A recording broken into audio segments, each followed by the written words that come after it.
E benvenuti a Hablemos de Calcio, editoriale della seconda giornata di Serie A pur mancando all'appello le partite del lunedì. Inevitabilmente l'argomento principale non può che essere quanto accaduto in Juventus-Bologna e per due motivi. Innanzitutto perché si è trattato di un episodio a dir poco clamoroso e secondo, quando c'è di mezzo la Juventus, inevitabilmente la polemica si ingigantisce. Polemiche che potrebbero essere zittite con il VAR, tuttavia non so perché né per volontà di chi questo prezioso strumento è depotenziato. Quello di dare agli allenatori la possibilità di chiedere la on-field review sembra una battaglia persa. Marco Di Bello sull'intervento di Hilling su Ndoye è stato presuntuoso. Si è fidato di quello che ha visto senza dare spazio a un ragionevole dubbio. Perché sì, si può sbagliare anche quando un fallo è clamoroso, ma c'è la possibilità di porre rimedio ad una svista. Tuttavia puoi correggere il tuo errore soltanto se non ti ritieni infallibile, solo se hai l'umiltà di chiedere aiuto al VAR. È evidente che Juventus Bologna sia stata segnata da questo grave errore arbitrale, poi è chiaro, il calcio di rigore va sempre segnato, ma è indiscutibile che la Juventus avrebbe dovuto giocare con un uomo in meno perché Illing andava espulso.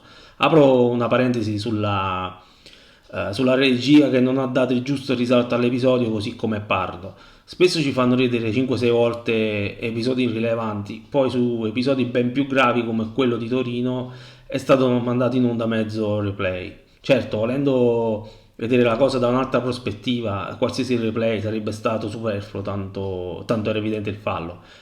Intanto a luglio Gravina annunciava che in Italia saremmo stati i primi a mandare in onda l'audio tra arbitro e VAR nel caso degli episodi più discussi. Aspettiamo pazientemente.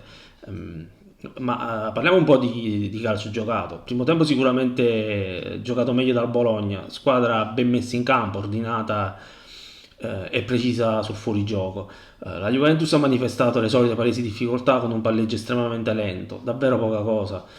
Nel secondo tempo la prestazione dei bianconeri è salita di livello, seppur di poco.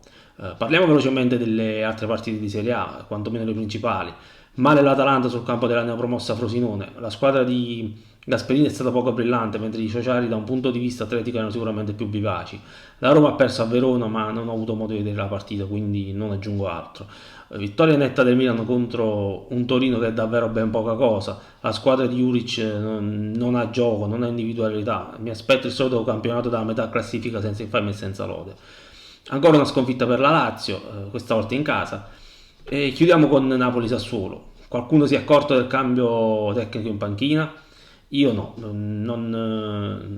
se non fosse altro per una leggera propensione in più a verticalizzare il gioco. Ho visto la solita abilità di palleggio dei partenopei che non hanno mai fatto vedere il pallone al Sassuolo. Questa squadra non ha perso la fame di vittoria e per capirlo basta guardare la grinta di Osimhen, autentico trascinatore e leader in campo che vive per il gol, ma che mette sempre i compagni al primo posto, altrimenti non avrebbe lasciato battere il calcio di rigore ai raspatori. È tutto, date un like al video e iscrivetevi al canale. Noi ci vediamo la prossima volta.